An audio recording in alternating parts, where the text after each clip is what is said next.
গণেশ চতুর্থী উৎসবে সামিল হলেন মানুষজন। নিউ টাউনে সিসি ব্লক দুর্গাপুজোর প্রাঙ্গণে সূচনা হলো গণেশ চতুর্থী উৎসবের। 26 থেকে 28 আগস্ট পর্যন্ত চলবে এই মহোৎসব। আয়োজনে লিগম্যান গ্রুপ অফ কোম্পানি ও এসএসকে ডেভেলপার্স।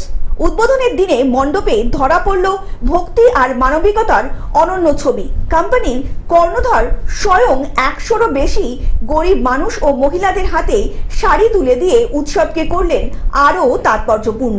সমাজের যারা অভাবগ্রস্ত তাদের হাতে বস্ত্র বিতরণ করা, আমাদের এই ক্ষুদ্র প্রচেষ্টা যেন তাদের মুখে একটুখানি হাসি ফুটিয়ে দিতে পারে, এটাই প্রকৃত প্রাপ্তি। শুধু পুজো নয়, সমাজের পাশে দাঁড়ানো এই বার্তাই আজকের আয়োজনকে করে তুলল বিশেষ। অন্যদিকে ভক্তদের জন্য থাকছে নানা সাংস্কৃতিক পরিবেশনা। আয়োজকদের আশা এই গণেশ পুজো ছড়িয়ে দেবে ভক্তি, আনন্দ, একতা আর সমাজসেবার অনুপ্রেরণা। উৎসবটা মানে বিশাল একটা আনন্দের মতন, মানে দুর্গাপূজা যেরকম আমরা 3 দিন 4 দিন ধরে আনন্দ করি, সেই আনন্দটা আমরা এই গণেশ পুজোতে করি। কি কি কর্মসূচি থাকে মূলত আমাদের এটার জন্য প্রিপারেশন তো অনেকদিন ধরে শুরু হয়ে যায়। এটা একটা আনন্দেরই পার্ট। হ্যাঁ, একটা হেক্টিক শিডিউল থাকে যে এটা করতে হবে, ওটা করতে হবে, সেটা করতে হবে, তার মধ্যেও আমরা আরেকটা আনন্দ খুঁজে নিই। সমাজসেবামূলক কি কাজ করেন?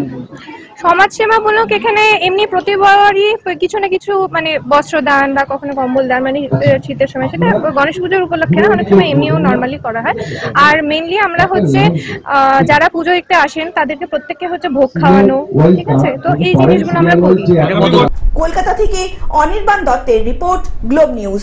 এখন থেকে গ্লোব টিভি দেখুন আপনার স্মার্টফোনেও। গুগল প্লে স্টোর অথবা অ্যাপল স্টোর থেকে ডাউনলোড করুন গ্লোব টিভি লাইভ অ্যাপ। এছাড়া জিও টিভি অ্যাপ থেকে দেখুন গ্লোব টিভি লাইভ।